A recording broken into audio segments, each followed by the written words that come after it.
Final Crisis Superman Beyond 2 Issues story, which was published in 2008, witnessed the appearance of the Cosmic Armor Superman, who is arguably considered among Superman's most powerful versions. I have reviewed this book before, but would like to share it again with those who have recently joined the channel. The book opens with a superpowered being blasting what seems to be a robotic Superman, remarking that Superman's cosmic armor is no match for the mysterious being's eternal power. In Metropolis Memorial Hospital, Clark Kent is at his wife's bedside. As he remarks that he would do anything to save her, time suddenly stops, and Clark is visited by the monitor Zilovala, who knows that Clark is Superman.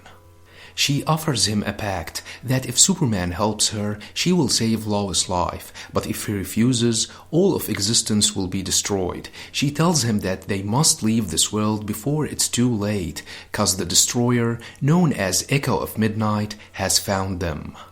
Superman decides to help and asks how he can save Lois. The Monitor says that he needs a drop from a substance called the Bleed, an interdimensional plane that forms the barrier to several dimensions. This bleed is capable of healing or annihilation, yet it can't be touched or held. The Monitor's ship known as Ultima Thule arrived, in which Superman met Overman of Earth 10, Captain Marvel of Earth 5, and Captain Adam of Earth 4.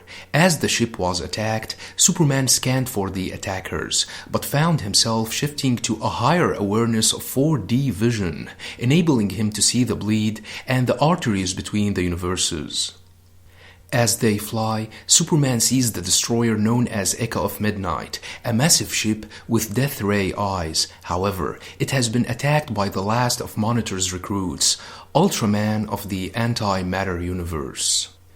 As Overman rushes Zilovala to the infirmary, Captain Adam interfaces with the navigational computer, while Superman, Ultraman, and Captain Marvel struggle to prevent the monster from crashing. As the Ultima Thule falls through the multiverse, the heroes discover that the world is not empty. It's the home of a diverse and bizarre court of forgotten heroes, led by Merryman, the king of limbo. Nothing happens in the limbo, and if they remain here long enough, they will lose their memories and will be forgotten by their worlds.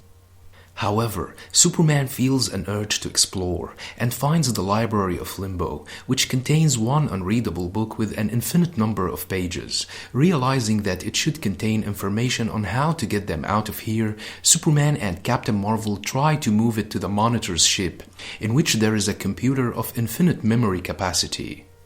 Superman asks Captain Marvel to help him lifting the book, as he has the strength and the stamina of Hercules and Atlas and the power of Zeus. Suddenly, the book starts telling them a story about the race of the Monitors. Marvel says that the feedback makes his head ring. Superman says that it's some kind of abstract infinite intelligence, the biggest life form he has ever encountered, a conscious living void with entire multiverse growing inside it. In the beginning, there was only one Monitor. This Monitor discovered the multiverse. Investigating this new reality, the Monitor sent a probe, discovering that finite beings create meaning, conflicts, and events. Unprepared for this new concept, the Monitor's probe split in two. One half became the orrery of worlds, while the other became a colossal representation of the greatest hero, a massive golden Superman. The Monitor created a progeny around himself, the Monitors of the 52 universes of the multiverse. They made their home around the golden statue. The legend says that the statue was the symbol of the weapon intended to protect the Monitors from their ultimate enemy.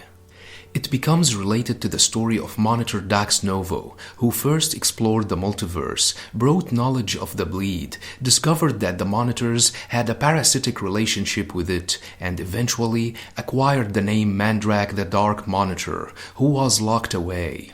Legends, however, say that Mandrak was another creature, and that Dax Novo had given his life to contain the demon, who will one day rise against all of creation.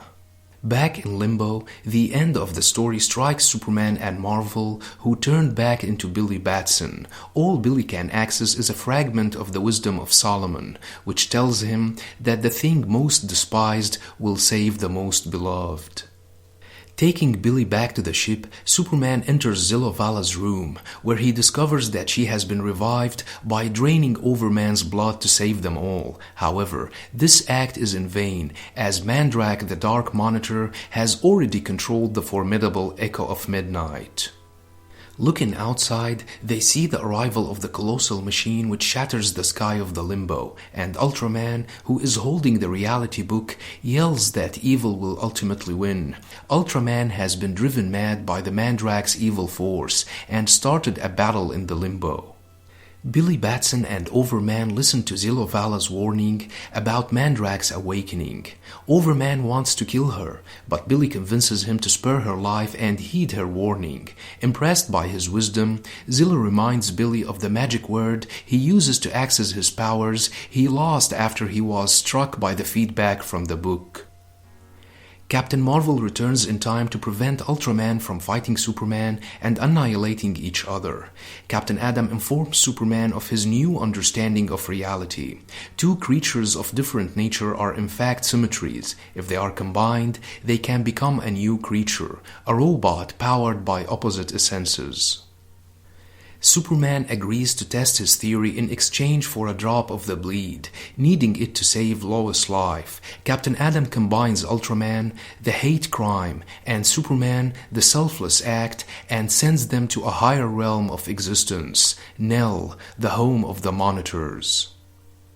Superman and Ultraman's combined form is a cosmic entity of pure thought. Because of his stronger will, Superman acquires absolute control over his merged form and goes to confront the powerful Mandrak. Superman fights Mandrak in a fierce battle where the villain overpowers the cosmic Superman, as we saw in the beginning of the book. Zilovala, however, inspires Superman to never give up by reminding him of his story as a son of Krypton and how he arrived on Earth. Enraged, Mandrak kills Zilovala, but realizes that she was his lover. Superman attacks Mandrak and throws him into the endless abyss surrounding Nell, never to return. Superman then stumbles upon a massive tombstone and writes a few words on it.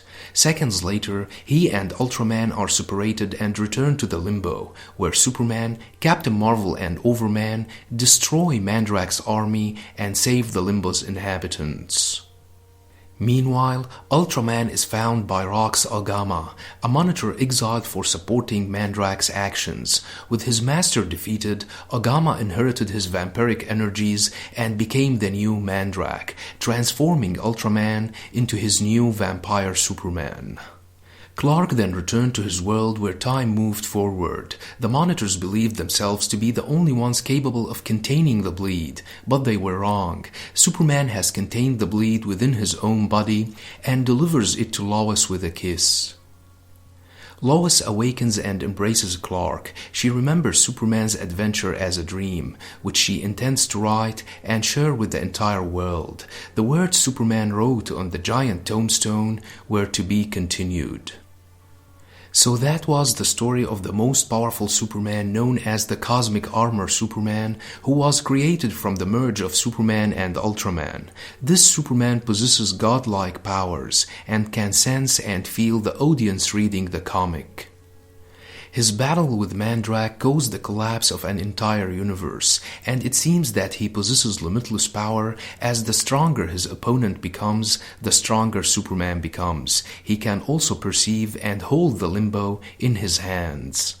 Hope you liked the video. Don't forget to subscribe, share, and like. Thanks for watching and have a nice one.